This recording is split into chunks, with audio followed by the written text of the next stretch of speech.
आज परत से मुरावा चल जाइबू तू पिया दूरावा हुई विदाई हमसे जुदाई रानी भोरावा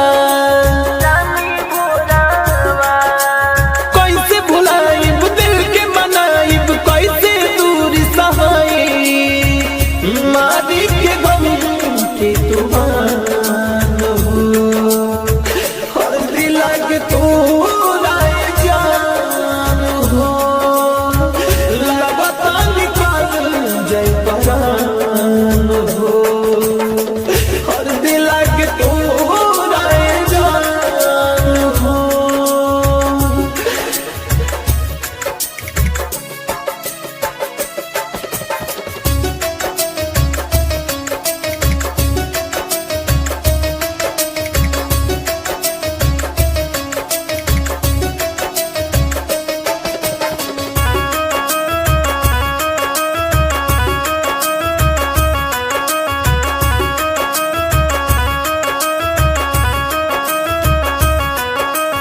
माँ वैष्णो रिकॉर्डिंग स्टूडियो दिल्ली।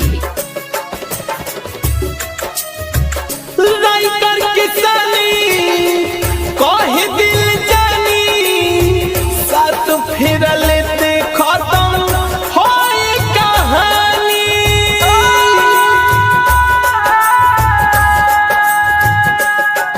अरे ऋषि राज की अखिया फूलल रही लुरवा से होबू तू जुदाए मोरनी अपन मोरवा से।